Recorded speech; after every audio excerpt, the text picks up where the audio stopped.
श्री परमात्मने नमः। आदरणीय भक्तजनों, सादर प्रणाम। हम आज श्री नाभाजी द्वारा वर्णित भक्तमाल में श्री दत्तात्रेय भगवान की कथा को श्रवण करेंगे। त्वमेव माता च पिता त्वमेव बन्धु च सखा त्वमेव विद्या द्रविणं त्वमेव सर्वं मम देव त्वमेव सर्वं मम देव। श्री गुरु चरण कमलेभ्यो नमः। श्री गणेशाय नमः। श्री सरस्वती नमः। आदरणीय भक्तजनों, श्री नाभाजी के अनुसार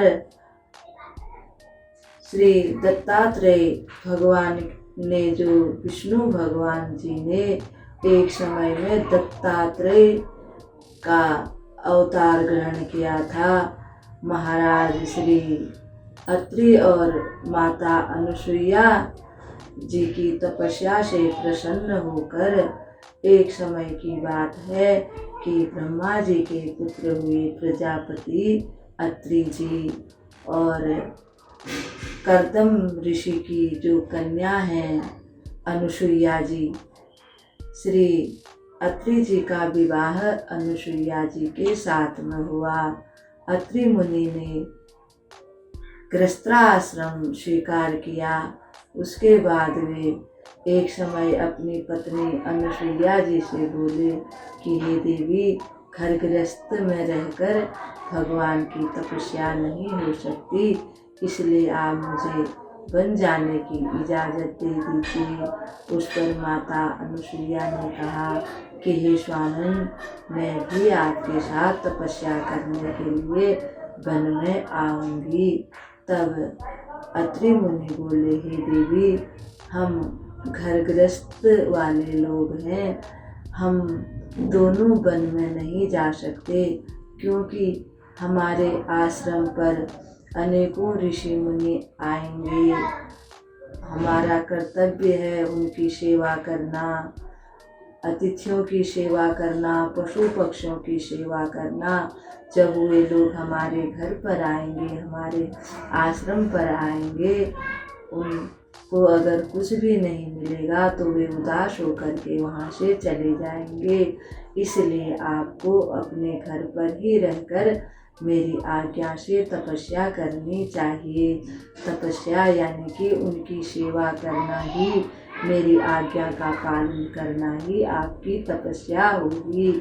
तब माता अनुसुईया जी अपने पति की आज्ञा मानकर घर पर ही रहने लगी और सभी की, साधु संतों की सेवा करने लगी, ऋषि मुनियों की, पशु पक्षियों की, सभी की वह हर प्रकार से तपस्या करने लगी। उनकी तपस्या की कीर्ति चारों ओर फैल गई। इसलिए एक बार त्रिदेवियों ने, यानी कि माता लक्ष्मी, माता सरस्वती और माता पार्वती ने उनकी परीक्षा लेने के लिए त्रिदेवों को भेजा। ब्रह्मा जी, विष्णु जी और श्री शिव जी उनके आश्रम पर आए और उन्होंने परीक्षा ली। तीनों साधु का भेष बनकर आए थे और माता को कहने लगे कि हे माता भिक्षाम देहि, माता भिक्षाम देहि। माता अनुसुईया जैसे ही भिक्षा लेकर के आई तो वे कहने लगे कि हे माता, हम इस प्रकार से भिक्षा नहीं लेंगे, आपको निर्वस्त्र होकर के हमारे लिए भोजन बनाना पड़ेगा और आप अपने हाथ से ही हमें भोजन कराओगी, तभी हम आपकी भिक्षा को स्वीकार करेंगे। अगर आपको मंजूर है तो हाँ कहिए, नहीं तो हम किसी और का द्वार खोजते हैं, यानी हम किसी और जगह से भिक्षा ले लेंगे। माता अनुसुईया सन्न रह गई उनकी बातों को सुनकर। इसलिए भक्तजन बड़ा सुंदर एक भजन गाते हैं, उसकी हम 2 लाइन आज सुनेंगे। माता अनसुईया के द्वार, माता अनसुईया के द्वार, मांगे भिक्षा हाथ पसार, मांगे भिक्षा हाथ पसार। ब्रह्मा विष्णु शंकर जी आए हैं तेरे द्वार, ब्रह्मा विष्णु शंकर जी आए हैं तेरे द्वार। माता अनसुईया के द्वार, माता अनसुईया के द्वार, मांगे भिक्षा हाथ पसार, मांगे भिक्षा हाथ पसार। ब्रह्मा विष्णु शंकर जी आए हैं तेरे द्वार, ब्रह्मा विष्णु शंकर जी आए हैं तेरे द्वार। माता बोली आओ परमात्मा, माता बोली आओ परमात्मा, प्रेम से भिक्षा दूंगी ले लो परमात्मा, प्रेम से भिक्षा दूंगी ले लो परमात्मा। तीनों बोले एक साथ, तीनों बोले एक साथ, वस्त्रों से हीन होके भोजन बनाओ तुम, अपने ही हाथों से भोजन कराओ तुम। वरना साफ करो इनकार, वरना साफ करो इनकार, ढूंढे और किसी का द्वार, ढूंढे और किसी का द्वार। ब्रह्मा विष्णु शंकर जी आए हैं तेरे द्वार, ब्रह्मा विष्णु शंकर जी आए हैं तेरे द्वार। भक्तजनों, इस प्रकार से माता बड़ी समस्या हो गई माता के आगे। माता सोचने लगी, अब मैं क्या करूं? अगर अतिथि सेवा नहीं करती हूँ तो बड़ा पाप लगता है। तब उन्होंने जो वन में उनके पति गए हुए थे उनके चरणों का ध्यान किया और माता सब समझ गई। माता ने फिर हाथ में जल लेकर के संकल्प किया। माता अनसुईया बोली, अगर मैंने सच्चे मन से अपने पति की सेवा की है तो ये तीनों साधु बाबा छोटे से बालक बन जाएं। ऐसा संकल्प करके उन्होंने उनके ऊपर जल छिड़क दिया। उसी समय वे तीनों जो भगवान के रूप में साधु बन करके आए थे वो बालक हो गए। माता ने फिर उनको अपना दूध पिलाया और पालने में बड़े प्रेम से झुलाने लगी माता। और माता गाते भक्त लोग माता के इस काम से एक सुंदर भजन गाते हैं।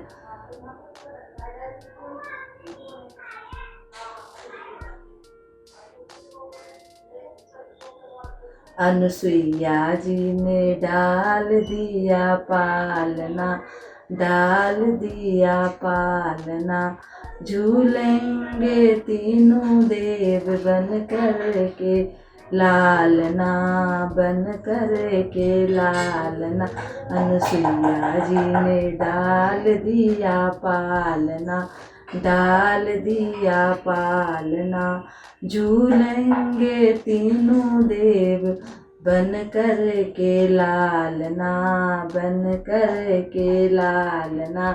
इस प्रकार से भक्तजन बड़े प्रेम से इस भजन को गाते हैं।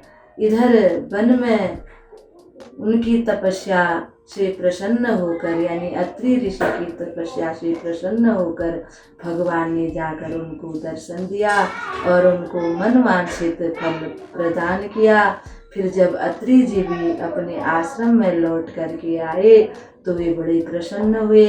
दोनों माता अनसुईया और अत्रि महाराज बड़े प्रसन्नता पूर्वक उन दोनों तीनों बच्चों का लालन पालन करते हैं। जब समय आ गया तो तीनों देवियों को पता चल गया कि हमारे पति देव तो माता अनसुईया के वहाँ छोटे से बच्चे बनकर पालने में झूल रहे हैं। उनके ये छोटे से बच्चे कैसे दिखते होंगे। तीनों माताएं आई और माता अनसुईया को और महाराज अत्रि को उन्होंने प्रणाम किया और अपने पतियों को साथ ले जाने के लिए उनसे प्रार्थना की। तब माता अनसुईया ने कहा कि हे प्रभु, आप इतने समय से हमारे पास रहे हैं, जब आप लोग चले जाएंगे तो फिर हम किस प्रकार से आपके बिना रहेंगे। इसलिए आप हमारे लिए भी कुछ अपनी निशानी हमें दे जाइए, ऐसा कुछ काम कीजिए। तब भगवान माता अनसुईया और अत्रि से प्रसन्न होकर के बोले कि हे माता, हे पिताश्री, मैंने आपको दत्त रूप में प्रदान किया। जैसे गोद लिया हुआ बालक को दत्त कहते हैं, तो वे तीनों ब्रह्मा विष्णु महेश तीनों एक रूप हो गए और माता पिता को कहने लगे कि आज से हम आपके पुत्र कहे जाएंगे। भगवान ने यह त्रिकूट जो पर्वत है वहाँ पर अवतार ग्रहण किया था, इसलिए उनका एक नाम पड़ गया भगवान श्री विष्णु का दत्तात्रेय।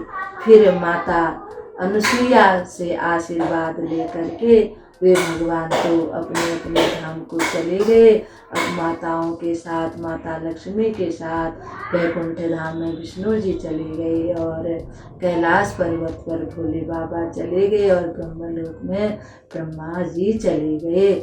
फिर दत्तात्रेय महाराज कुछ समय अपने माता पिता के आश्रम में रहकर फिर उनसे विदा ले करके वे भी विश्व भ्रमण के लिए निकल गए।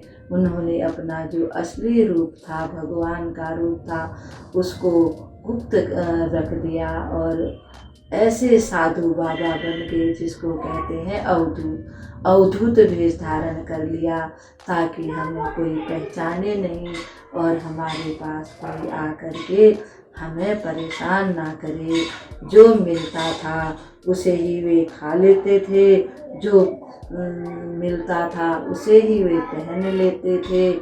एक समय की बात है, वे एक शैय पर्वत में एक नदी के किनारे लेटे हुए थे, तो उसी समय प्रहलाद जी कुछ मंत्रियों के साथ इस विचार से निकले कि आजकल मनुष्यों के मन में क्या चल रहा है, इस विचार से घूम रहे थे। सभी जगह वे भ्रमण कर रहे थे। घूमते घूमते वे शैय पर्वत पर पहुँचे। वहाँ उन्होंने देखा कि एक अवधूत बाबा लेटे हुए हैं। वे प्रहलाद जी उनके पास पहुँचे और उनको पहचान गए कि ये दत्तात्रेय भगवान हैं। उन्होंने उनकी परिक्रमा की और उनका अच्छी प्रकार से पूजन किया। पूजन के बाद वे उनसे कहने लगे कि हे प्रभु, आप हमें ये बताने की कृपा कीजिए कि आपने ये अवधूत रूप धारण कर रखा है। आपके पास न तो रहने के लिए है, न खाने पीने के लिए है, न वस्त्र आदि हैं, फिर भी आप इतने प्रसन्न कैसे हैं। सब लोगों को काम करते हुए देखते हुए भी आप निस्तेज से क्यों लेटे हुए हैं, इसका क्या कारण है। तब भगवान श्री दत्तात्रेय जी प्रहलाद जी से बोले मुस्कुराते हुए, हे प्रहलाद जी, आप भगवान के परम भक्त हैं, ये सब जानते हैं, इसीलिए सब लोग आपका बहुत सम्मान भी करते हैं। आपके हृदय में परमात्मा जैसे अंधेरे को सूर्य नारायण एक क्षण भी नहीं लगाते, अंधेरे का नाश कर देते हैं, उसी प्रकार से आपके हृदय का अज्ञान भगवान श्री हरि सर्वथा के लिए मिटा देते हैं। फिर भी आपने प्रश्न पूछा है तो मैं आपको बताता हूँ। हे प्रहलाद जी, मैंने कई जन्म लिए, जो तृष्णा है मेरा मेरा तेरा मेरा, ये मेरा ये उसका, ये ऐसे मेरे कितने जन्म हुए। इसी प्रकार से मनुष्यों के भी कई जन्म होते रहते हैं। जो पाप कर्म करते हैं जो पुण्य कर्म करते हैं उन्हीं कर्मों के फलस्वरूप उनको जन्म मिलता है। जो पुण्य कर्म करते हैं उनको स्वर्ग प्राप्त होता है। जो पाप कर्म करते हैं वे पशु बन जाते हैं। जो पाप और पुण्य दोनों बराबर करते हैं वे फिर से मनुष्य बन जाते हैं। और जो न तो पाप न पुण्य उसको अपना कर्म नहीं मानते और वे भगवान पर छोड़ देते हैं तो वे जीवन मुक्त हो जाते हैं। इसी प्रकार से हे प्रहलाद जी, मैंने अपना सब कर्म भगवान के ऊपर छोड़ दिया। मैंने अपने जीवन में 24 गुरु बनाए हैं। उनमें से मैं 2 का यहाँ पर वर्णन करूँगा। जिस प्रकार से पहला गुरु मैंने मधुमक्खी को बनाया। मधुमक्खी बड़े श्रम से, बड़ी मेहनत से मधु इकट्ठा करती है। उसी प्रकार से मनुष्य भी बड़ी श्रम से धन इकट्ठा करता है। अंत में उसका धन का उपयोग कोई और ही करता है। बहुत मेहनत से धन इकट्ठा कर लेने पर भी मनुष्य को क्या प्राप्त होता है? वह हमेशा हर किसी को शंका की दृष्टि से देखता है। कभी कभी तो वो अपने रिश्तेदारों पर ही, अपने मित्रों पर ही शंका करने लगता है।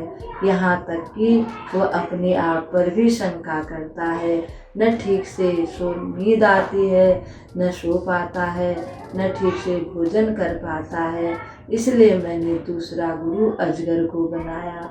अजगर से मैंने ये सीखा कि मिल गया तो खा लिया, नहीं मिला तो सो गया, और कोई किसी काम की चिंता नहीं, और धैर्य धारण करके मैं इसी प्रकार से पड़ा रहता हूँ।